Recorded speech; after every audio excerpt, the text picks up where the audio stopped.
ప్రస్తుతం మనతో పాటు బీఆర్ఎస్ సోషల్ మీడియా వారియర్ ఖుషి ఉన్నారు, మాట్లాడించే ప్రయత్నం చేద్దాం. చెప్పండి, ఇప్పటికే చాలా వరకు కూడా బీఆర్ఎస్ పార్టీ ముఖ్య నేతలకు సిట్ విచారణకు నోటీసులు ఇచ్చింది, విచారణ కూడా ఇచ్చింది. ఇప్పుడు రీసెంట్గా కేసీఆర్ కూడా నోటీసులు పంపించారు విచారణకు హాజరు కావాలని. ఎట్లా చూస్తారు? ఫస్ట్ అయితే తెలంగాణ సాధించిన ఉద్యమకారుడు బాపు కేసీఆర్ గారు, అటువంటి నాయకుడికి ఈరోజు సిట్టు నోటీసులు అంటే ఎంతో సిగ్గుచేటు. కావాలనేసి కడుపులో కక్ష పెట్టుకొని రేవంత్ రెడ్డి ఈ కాంగ్రెస్ ప్రభుత్వము ఈ నోటీసులు అందిస్తుంది.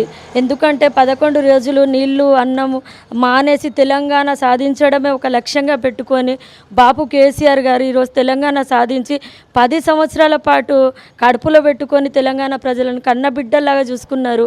అటువంటి నాయకుడిని ఈరోజు ఇది సిట్టు నోటీసులు అంటూ విచారణ అంటూ బాధ పెడతారంటే మంచిగా అనిపిస్తలేదు. ఎందుకంటే కావాలనేసి ఏదో రేవంత్ రెడ్డి అప్పుడు నేను జైలుకి వెళ్ళినా కదా అనేసి ఏకంగా ఈ బీఆర్ఎస్ పార్టీ వెనుకనే పడ్డాడు. కానీ ఇచ్చిన 6 గ్యారంటీలు 420 హామీలు అడ్డం పెట్టుకొని సొంత పార్టీ నేతల ఫోన్లో కూడా విన్నట్టు కూడా కొంతమంది కాంగ్రెస్ నేతలు చెప్తా ఉన్నారు. అధికారంలో ఉన్నప్పుడు కాంగ్రెస్ ప్రభుత్వంకి కానీ బీజేపీ ప్రభుత్వం కానీ మాకు ఇచ్చింది తెలంగాణలో ఏమీ లేదు. వాళ్ళ ఫోన్లు వీళ్ళ ఫోన్లు ఇని కూడా తెలంగాణలో కేసీఆర్ గారు తీసుకొని వచ్చిన పథకాలు ఏం లేవు. ఆయనే కదా ఓటుకు నోటు దొంగ, పట్టపగలు మిట్ట మధ్యాహ్నం నోట్ల కట్టాలు దొరికిండు. అది యావత్తు తెలంగాణ ప్రజలకే తెలుసు. అందులో కేసీఆర్ గారి పాత్ర కానీ తెలంగాణలో ఉన్న ప్రజల పాత్ర ఏమున్నది? ఏం లేదు కదా. కావాలనేసి నేను జైలుకు పోయినా కాబట్టి అందరూ పోవాలి. సుప్రీంకోర్టే చెప్పింది కదా, ఇక్కడ ఏం లేదు, ఫోన్ ట్యాపింగ్ లేదు, అది ఇది అన్న తర్వాత కూడా కేటీఆర్ అన్న కావచ్చు, హరీష్ అన్నకే కావచ్చు, ఇట్లా చెప్పుకుంటూ పోతే మొన్న సంతన్నకే కావచ్చు, ఇప్పుడు దావోస్కి వెళ్ళిండు. దావోస్కి వెళ్ళిన తర్వాత అక్కడ ఏం జరుగుతుందో తెలియదు కదా. ఆ మీడియా ముందుకు రావద్దు. ఎవరైనా ఇప్పటివరకు ముఖ్యమంత్రి ఉన్నారా?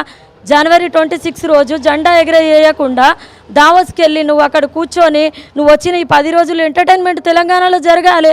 కాబట్టి ఆయన దావోస్కి వెళ్ళి కూడా పెట్టుబడులు తీసుకొని వచ్చింది ఏం లేవు. ఎందుకంటే అదే కేటీఆర్ అన్న దావోస్కి వెళ్ళినప్పుడు 200 కోట్ల రూపాయలు పెట్టుబడి తీసుకొని వచ్చిండు, మెస్సీని తీసుకొని వచ్చిండు. 200 కోట్ల రూపాయలు పెట్టి ఆగం చేసిండు తెలంగాణను. కనీసానికి మెస్సీ వెళ్ళి కూడా తెలంగాణలో నా అద్భుతమైన క్షణాలు ఇండియాకి వెళ్ళినప్పుడు అని చెప్పినప్పుడు రేవంత్ రెడ్డి వీడియో కూడా ఒకటి అందులో అప్లోడ్ చేయలేదు. అందాల బొమ్మలను తీసుకుని వచ్చిండు, 200 కోట్ల రూపాయలు పెట్టిండు, చార్మినార్ చుట్టూ తిప్పిండు. ఉద్యోగాలు వచ్చినాయి, ఉపాధి వచ్చిందా? ఏమొచ్చింది? కావాలనేసే కడుపులో కక్ష పెట్టుకొనే ఈ సిట్టు నోటీసులు అందిస్తాడు. కానీ అంతకు మించి ఏం లేదు. కానీ తెలంగాణ సాధించిన మహానాయకుడు, ఆయన 70 సంవత్సరాలు పైబడి ఉన్నాడు. అటువంటి నాయకుడికి ఈరోజు నువ్వు సిట్టు నోటీసులు